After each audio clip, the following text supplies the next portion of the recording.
Estamos de regresso. Espanha subiu o salário mínimo para os 1.000 euros por mês. Os sindicatos espanhóis encaram este aumento com satisfação. Já os patrões dizem que o crescimento de 35 euros por mês é inaceitável para as empresas neste momento. Argumentam também que os salários não devem subir acima do crescimento da economia. A discussão é semelhante em Portugal. O governo quer que o salário mínimo nacional suba para os 900 euros, mas só em 2026. Apesar do aumento este ano de 40 euros, Portugal mantém-se entre os países da União Europeia com o salário mínimo mais baixo. E para uma conversa sobre o aumento do salário mínimo nacional, tenho dois convidados, a Andreia Araújo, da Comissão Executiva da CGTP, que está comigo em estúdio em Lisboa, e também o Luís Miguel Ribeiro, Presidente da Associação Empresarial de Portugal. Por quem começo, muito boa noite. Como é que olha e avalia este aumento do salário mínimo em Espanha para os 1.000 euros?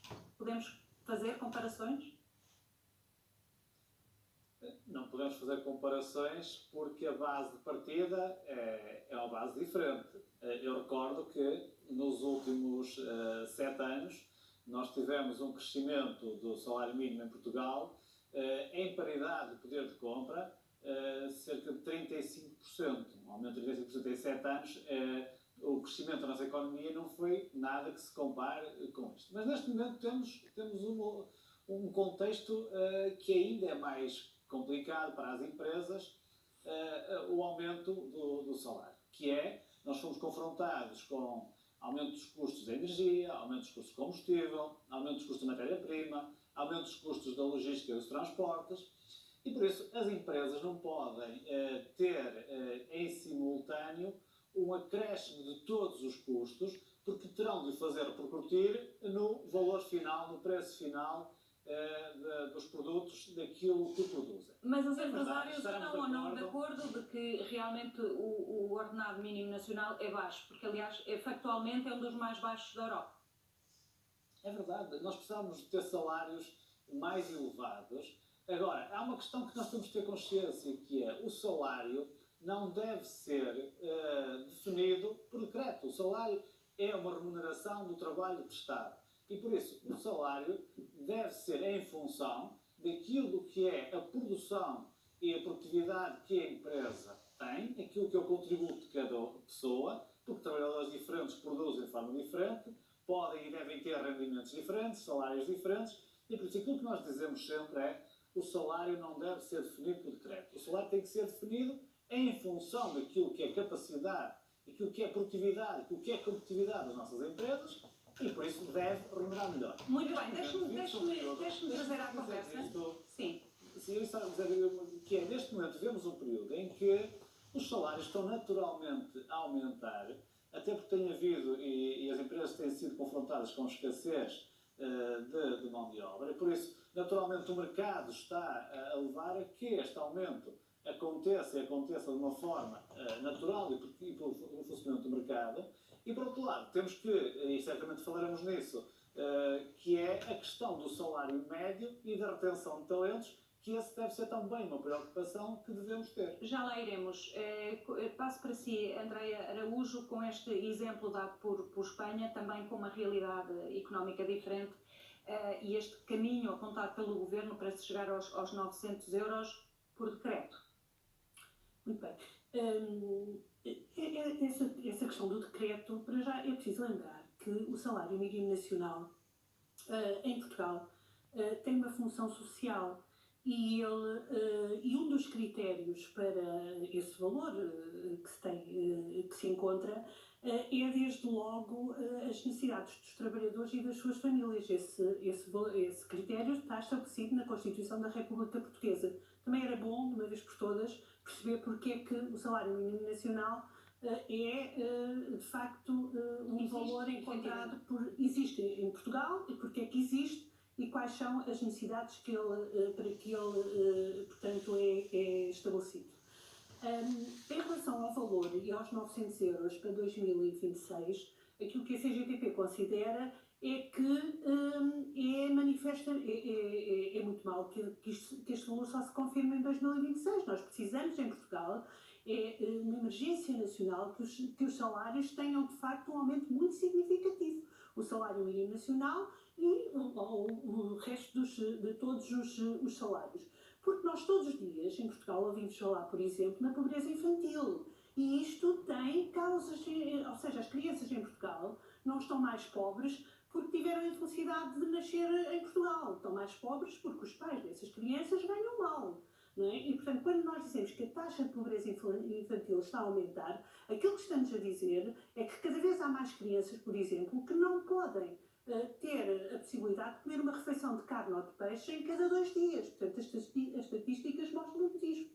E, portanto, também para combater este problema grave da pobreza infantil é preciso que os salários dos pais destas crianças, de facto, sejam salários dignos, não é? Isso é indiscutível. Queria chamar novamente o Luís Miguel Ribeiro, porque falava ainda agora da questão da produtividade, que é aquele conceito que é muito difícil de explicar e de compreender e que ajuda sempre a baixar as expectativas relativamente ao aumento dos salários mínimo e também o médio, não é? As empresas têm sempre este argumento e por mais que as pessoas trabalhem, esta questão não é fácil de perceber.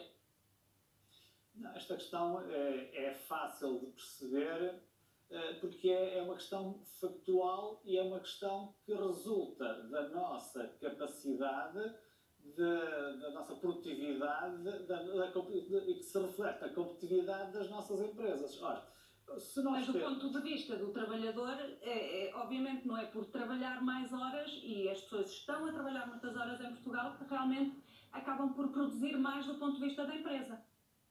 Não é por trabalhar mais horas, é por produzir os produtos com mais valor acrescentado e por isso é que nós temos que investir na qualificação dos recursos humanos, temos que ter mais capacidade e mais recursos para investir em melhores equipamentos. Mas esse é um problema das empresas e não dos trabalhadores, não é verdade? Não existe problema das empresas e dos trabalhadores, porque as empresas é um conjunto em que os trabalhadores fazem, são uma parte fundamental das empresas. Não existem empresas sem trabalhadores, mas também não existe trabalhador sem empresas. Agora, é preciso que se consiga investir em tecnologia, que se consiga investir em melhores equipamentos, investir na qualificação dos nossos trabalhadores, para que, de facto, o resultado da produtividade e da competitividade das nossas empresas seja outro. E aí, naturalmente, os salários vão subir. E aí, naturalmente, vamos ter melhores condições, vamos remunerar melhor os nossos trabalhadores. Mas permita-me transmitir-lhe, não está a ver, mas eu acho que não farei nenhuma inconfidência de transmitir aqui o sorriso da Andreia Araújo da CGTP quando disse que as empresas naturalmente irão subir o salário dos trabalhadores quando melhorarem essas condições de competitividade. Porquê é que as empresas fariam isso? Por uma razão muito simples, porque trabalhadores melhor remunerados são trabalhadores mais motivados, são trabalhadores que produzem mais, produzem melhor e que naturalmente contribuem para que a empresa seja mais competitiva e possa melhorar o seu desempenho e a sua performance. Isso é óbvio e é natural. Agora, as empresas não podem fazer milagres, que é levando com aumentos de mais de 30% de matérias-primas, da energia, dos combustíveis, da logística dos transportes, com todo este contexto que passaram, a diminuição do seu volume de negócios e, em simultâneo, terem que aumentar, se as condições não o permitirem, os salários. Claro que o aumento dos salários em Portugal são baixos. Nós não temos sobre isso qualquer dúvida. E era bem melhor termos um país com salários mais elevados. Aliás, isso era sinal que nós tínhamos mão de obra mais qualificada e tínhamos maior capacidade e melhor competitividade das nossas empresas e, naturalmente, podíamos remunerar melhor as pessoas. Porque as pessoas bem remuneradas, também elas próprias são consumidores, também elas próprias são indutoras do melhor desempenho da nossa economia, que é, sobretudo, esmagadoramente composta por micro e pequenas e médias empresas e que muitas delas vivem do mercado interno. Ora, temos todos a ganhar com isso. Agora, há uma coisa que as empresas não fazem e os empresários também não, que é milagre da multiplicação e a capacidade de poderem gerar, de um momento para o outro, recursos para lidarem e para conseguirem cumprir com todas estas situações e com aquela que se perspectiva que venha aí muito em breve, que é um aumento das taxas de juros fruto ou reflexo do aumento da inflação e que as empresas portuguesas, com o nível de endividamento que têm, naturalmente têm de se preparar e têm de se acautelar para tudo E isso. também as pessoas que vão naturalmente E também as pessoas, naturalmente. comportar Também esse as tipo pessoas. de aumentos. E também as pessoas, Deixe-me perguntar à Andréia Araújo se gostaria de responder às questões que foram levantadas pelo Luís Miguel Ribeiro da AEP. Sim, se me der essa oportunidade. Então, olha, eu começaria por dizer que se nós olhássemos, por exemplo, para a inflação e para a produtividade, que é um dos aspectos que as entidades patronais tantas vezes falam, por exemplo, em relação ao salário mínimo nacional, que foi, como se sabe, criado em maio de 74, hoje o valor seria de 1.151 euros. Portanto, isto são contas que são feitas e estão à vista de qualquer um. Depois, em relação aos custos do trabalho, dizer que os custos do trabalho representam para as empresas apenas 16% do total dos custos das empresas. Tudo o resto são aquilo que se chama habitualmente custos de contexto, ou seja, energia, portagens, combustíveis, e portanto são estes custos de contexto. E os custos do trabalho representam de facto só 16% do total dos custos. Portanto, parece-nos que era possível aqui também alterar este estado de coisas. Depois, queria ainda dizer, para fixar os jovens e resolver esse problema que tem sido tão falado da escassez de mão de obra, é preciso aumentar os salários. Eu, antes de vir para aqui, para a CNN, fui à página do ISP perceber que ofertas é que temos em Portugal, por exemplo, relativamente aos salários. E aquilo que encontrei, qualquer um pode ir e ver, a primeira oferta que está lá é um engenheiro civil a ganhar 900 euros.